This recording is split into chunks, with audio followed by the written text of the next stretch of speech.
Hey, what's up, guys? Oh, what's up, man? Hey, how you doing? Hey, what's up, man? Hey, good to see you. Yeah. So what are we getting into today? So I am voicing the character Dogbot in the Eggbots pilot. How about everybody else? They're voice actors as well? Yeah, everybody's playing a character. We're just kind of going over the script, and here in a second, I'm actually about to jump in the booth and record some lines. That's awesome, man. I'm super stoked to watch. Let's get it. Yeah, let's do it.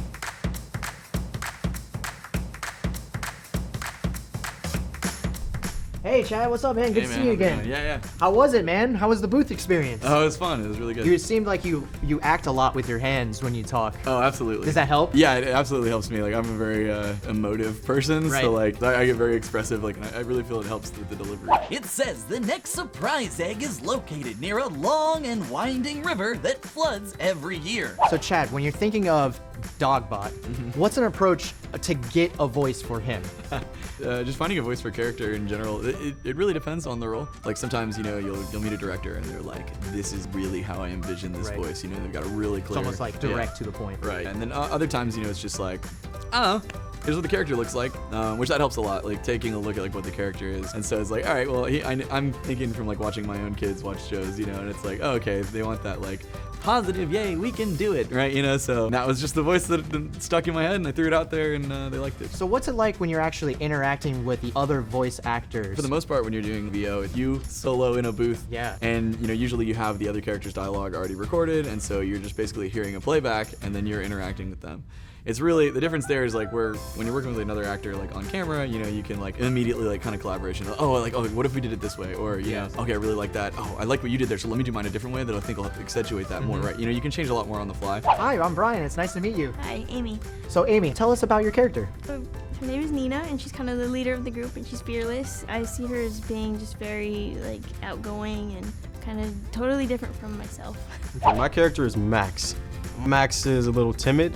He is a little, not standoffish, but he is hesitant in regards to those adventures that they go on. My character is Catbot, and she's this super like high energy, excited, enthusiastic character. She's been basically like hibernating in this egg for the longest time, so she's just excited to be out there in the world, and I think just wants to make new friends. So, voicing Dogbot, is it fun? And what's some challenges you came across while you're voicing it? Yeah, it was a really fun character to do. Anything that's like characters that you can really, that are really over the top, Yeah, are like the you can most, really play absolutely with. like the most fun to do. So you get to really like ham up the delivery and like yay, right? It's you get to just throw that extra enthusiasm and be a little bit more silly than you are, I guess, in your day to day, which is really fun. I had a lot of fun. I think the challenge was talking to pre-recorded voices, so you don't really get that feedback, that you don't get the energy. Like, they wanted me to have a lot of energy, but I was talking to, people who are just kind of doing a scratch track, so I didn't get that feedback, that energy you get from speaking to someone Right. in person. Oh my gosh, it's so much fun. It's a ton of fun. It's more fun than I thought that it was going to be, put it that way. But some of the challenges are just making sure that you stay in character. I would say that the tip for that is to make sure that you're not reading your lines, make sure you learn your lines ahead of time. Other than that, just listening to the director's feedback and just trying a lot of different ways to deliver your lines. Well, one, if you have a director, like, be super open. If it's very, very strict and they have already in their mind like exactly how they want to deliver, sometimes that can work out great. I find it a much better experience if the director allows it. Let's give it a couple different tries, because again, in VO you can just take that line again in a different way and put a different spin on it. Exactly. And it's always good to have more options.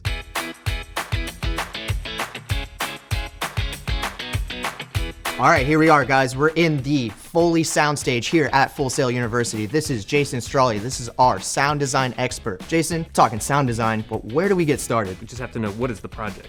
Right. What are we looking for? So I'm just gonna start off by reading the script, and then I might just take like a highlighter or something and kind of highlight some key areas of trouble spots that might be something that's difficult or something that's kind of elaborate, and just kind of take notes. For starters, I'm just kind of looking at where is the scene taking place. The script for this pilot, we go from like a playground at a school to the Sahara Desert to inside a spaceship, and all those places are gonna sound really different. So that'd be the first phase, and then next I'm gonna kind of look at the Foley sounds, which are like their footsteps and when the characters are touching things. And then after that, I'm kind of looking for the more elaborate stuff, like how do we do the sound of their spaceship? You know, how do we do the sound of like all the robots that we have like walking around and moving and making mechanical noises? And then from there, I'm gonna think about the voiceover, the dialogue. By the time I get it, it's already been recorded, so I don't have to worry about recording it or syncing it up to the picture. All that stuff's done. But for something like this, where we do have robots and super villains, and we have to figure out how are we going to process them. What we're looking at here is Pro Tools Session. So Pro Tools is kind of the industry standard software for doing the sound mixing. I also like to have a control surface. It's running the Pro Tools control app on it, and then when I get to the mix phase, I can just pull up my mixer, oh my gosh, and I can just start tweaking stuff here. And if we look at the screen, you can see it's following along. So really comes in handy for mixing and editing. When you're reading through a script and you're making some notes, what are some type of sounds that you're working with? Well, we can kind of categorize sounds and break them into different food groups that are all going to be kind of handled a different way.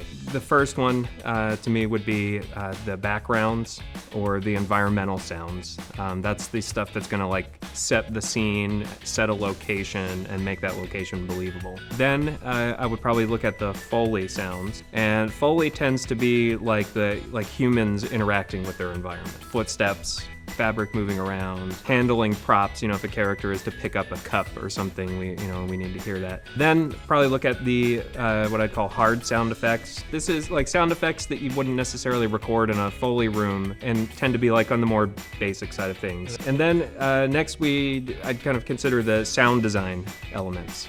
This is, sounds of things that don't exist in the real world in a lot of cases. So for something like this project, they get in a spaceship. So that is going to be a designed sound. So it'll probably be some mix of things we're familiar with, maybe like jet engines. But there's also going to be like Unreal elements that are maybe synthesized with a synth, that you commonly use for music. We can also use those for sound design. So kind of just building from the ground up with a bunch of different layers. Here, I have a software synthesizer pulled up, and I have a pad loaded up that might be something that we end up using in the spaceship as cool. one of the layers, one of the kind of supernatural layers of our Eggbot's spaceship. I've got the synth here, and then I've got my keyboard set up to input into the synth. For something like this, I'd probably just want like a longer, more drawn out, kind of creepy note that I can then add in all the other layers. And then not quite, a sound effect, but then we do have to consider the dialogue as well. It's recorded clean in a studio, and we have to come up with some way to process how do you get a normal human being who's a voice actor to sound like a robot. So now we're kind of blending a little bit of sound design and a little bit of dialogue. So in a lot of ways, that's kind of like a gray area between dialogue and sound design, because there is some sort of design element to it. So we're trying to make these characters identifiable, not just visually, but audibly. So we have all these robots. We have the Eggbots, sleek, modern, high-tech. One of them in this pilot episode is a dog. One of them is a cat. So maybe like the dog is like a little lower, the cat's a little higher, but they have kind of, other than that, maybe the same treatment to kind of make them sound relatively uniform. Right. It's up to the sound team to just totally build that from the ground up. Like you have to build it from nothing. It's important to understand you can't just drop in like a handful of key sound effects and call it a day. Yeah, so the biggest thing is it's intricacy. Not one sound is gonna make or break the project. It's the combined effect of like hundreds of little decisions is what's gonna make it sound good. So like here's an example of a very layered sound, all these different elements playing at once to create one of those.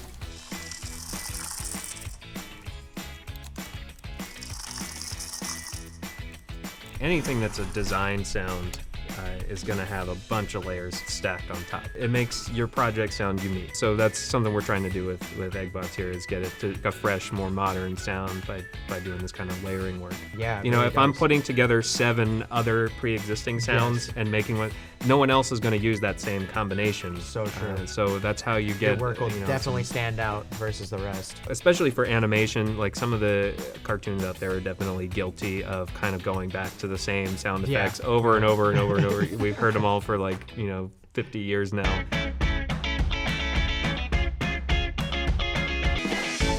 If you enjoyed this video, be sure to like, subscribe, and hit the bell for notifications. And if you want to learn about degrees here at Full Sail University, be sure to visit fullsail.edu. If you also want to learn about Eggbots, be sure to check out FF Minor Entertainment, linked in the description below.